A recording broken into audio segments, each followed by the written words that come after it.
mutane sun ƙauracewa gidajensu a jihar Plateau da ke tarayyar Najeriya. Shugaban Siriya Bashar al-Assad na halartar taron ƙasashen Larabawa bayan shekaru 12. Tsohon Firaministan Pakistan Imran Khan ya tabbatar da cewa akwai yiwuwar sake kama shi nan ba da jimawa ba.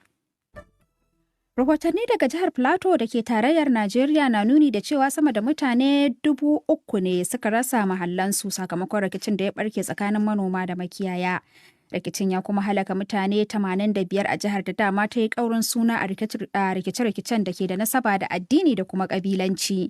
Babu dai tabbacin abin da ya haddasa rikicin a gundumar Mangu, sai dai dama rikici tsakanin manoma da makiyaya kan abin da bai taka kara ya karya ba sabon abu bane a wannan jiha. Ƙasashe masu ƙarfin arzikin masana'antu G7 na son daƙile cinikin miliyoyin dalolin Amurka daga Rasha. Cinikin da ya kunshi ɗanyen lu'u-lu'u da Rashan ke da shi suna son su daƙile shi ne a wani mataki na hukunta Moscow kan yakin da ta ƙaddamar a makwabciyar ta Ukraine.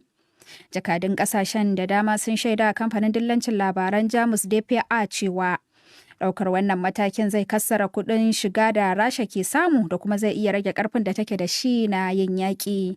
Albarkatun lu'u-lu'u na daga cikin manyan hanyoyin samun kuɗin shiga na Moscow baya ga albarkatun man fetur da iskar gas da take da su. Ana sa ran ƙasashen na G7 masu ƙarfin arzikin masana'antu na duniya da suka haɗar da Amurka da Jamus da Faransa da Italiya da Birtaniya da Kanada da kuma Japan za su amince da wannan ƙuduri yayin taron su da za su gudanar a birnin Hiroshima na Japan ɗin. A nan kuma Firaministan Armenia ya bayyana amincewarsa da tayin da Rasha ta yi musu na tattaunawar sulhu a birnin Moscow a mako mai zuwa tsakaninsa da shugaban makwabciyar ƙasa Azerbaijan da suke takun saƙa. Tattaunawar dai za ta gudana ne a daidai lokacin da rikici ke ƙara ƙamari a tsakanin ƙasashen biyu makwabtan juna da kuma ke zaman doya da manja. Tun dai da jimawa ne kasashen ke yakar juna inda har suka gwabza yaƙi har karo biyu a tsakaninsu kan wani yanki da ke kan iyakar kasashen. Labaran duniyar na zuwa muku ne daga nan sashen Hausa na DW da ke birnin Bonn a tarayyar Jamus. Shugaban Siriya Bashar al-Assad ya isa Saudiya domin halartar taron kungiyar kasashen Larabawa Arab League a karon farko bayan tsawon shekaru 12.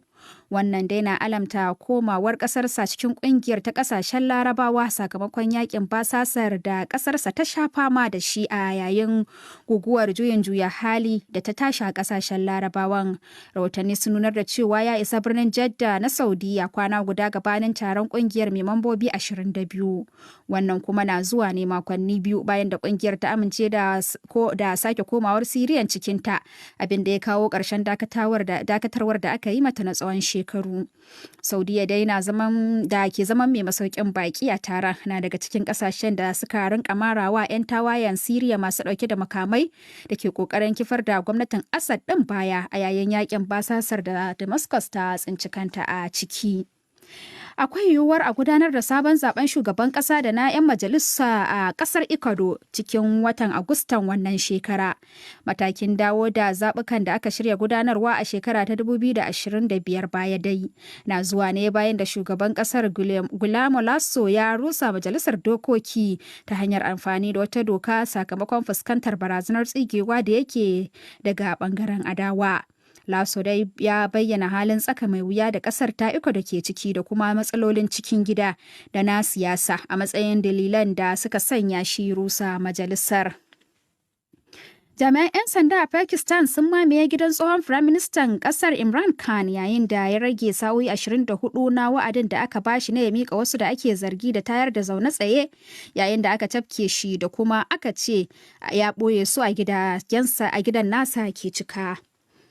Kamewa tare da tsare tsohon firaministan dai ya harzuka dubban magoya bayansa da suka tayar da tarzoma a sassa daban-daban na kasar, abin da ya sanya fargabar sake samun tahomu gama tsakaninsu da jami'an 'yan sandan a daidai lokacin da suka mamaye gidan nasa. Kimanin mutane 10 ne ake zargin sun rasa rayukansu yayin tarzomar da magoya bayan kan suka tayar bayan da aka kama shi sakamakon zargin cin hanci da rashawa a zamanin mulkinsa. Cikin wata hira da yi da tashar DW, Khan ya shaidar da cewa akwai yiwuwar a sake cafke shi nan ba da jimawa ba. Ƙarshen labaran duniyar kenan. A gaida Latifa Mustapha Jafar wacce ta fasara ta kuma karanto mana labaran duniya a nan sashen Hausa na DW. DW harkokin yau. A cikin harkokin na yau, ba cewar a ƙasar Kamaru, gwamnati na ci gaba da faɗakarwa a game da haɗarin da ke tattare da baza labaran ƙanzon kurege. A Najeriya, 'yan siyasa a shiyar arewa maso tsakiya sun yi watsi da matakin uwar jam'iyyar APC na gabatar da sunayen wasu 'yan majalisar tarayya da take son a zaɓe su kan kujerar shugabancin majalisa. Wasu kenan daga cikin rahotannin da shirin ya kumsa, amma da farko za mu soma da jigon rahotannin.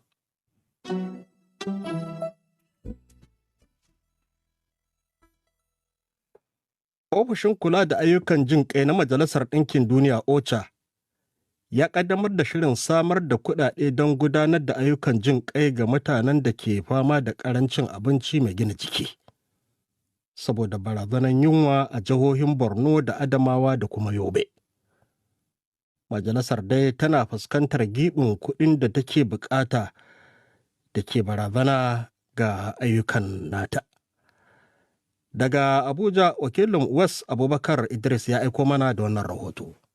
Ƙaddamar da wannan shiri da ofishin kula da ayyukan jin ƙai na Majalisar Ɗinkin Duniya ya Abuja hedikwatar gwamnatin Najeriya. Jawo hankali ne akan ƙarancin kuɗaɗen gudanar da ayyukan da ofishin ke yi. Da hukumar kula da ayyukan jin ƙai ta Majalisar Ɗinkin Duniya ta ce a yanzu kashi 15 cikin 100 ne kawai na yawan kuɗaɗen take bukata ta samu, abin da ke ɗaga hankali sosai. Domin hukumar ta ce mutane miliyan 2.800 mafi yawan su mata da yara ƙanana a waɗannan jihohi na Borno, Yobe da Adamawa ne ke fuskantar barazanar yunwa da ƙarancin abinci mai gina jiki. Mr. Matthias Schmel shi ne wakilin hukumar kula da ayyukan jin ƙai ta Majalisar Ɗinkin Duniya da ke Najeriya. Many stabilization centers, nutrition stabilization centers, have been forced to shut down because of lack of funds to operate. Ya ce an tilasta rufe mafi yawan cibiyoyin farfado da masu matsalar karancin abinci mai gina jiki saboda karancin kuɗi. Sannan muna fuskantar karancin abincin da muke rarrabawa jama'a. Babu shakka rashin abinci mai gina jiki na barazana ga rayuwar mata da yara ƙanana masu yawa. Matan da ba su da abinci mai gina jiki, akwai yiwuwar za su haifi irin waɗannan jariran. Wannan na da mummunan makoma. Dole ne mu nemo hanyar da ta dace ta yadda mutane za su tsaya daga kafafunsu su bar dogaro a kan taimakon da muke ba su. So that they can earn an income and don't depend on our aid.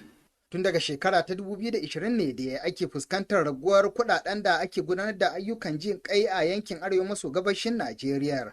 Lamarin ya fi muni ne a lokacin damina.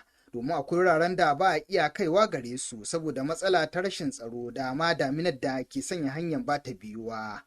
Abin da ya fi ɗaga hankali shine mata masu ciki da waɗanda ke shayarwa da suka kai 179 da ke fuskantar wannan mummunan hali. To amma shin me gwamnatin Najeriya ke yi ne da ƙasar ke ci gaba da dogaro?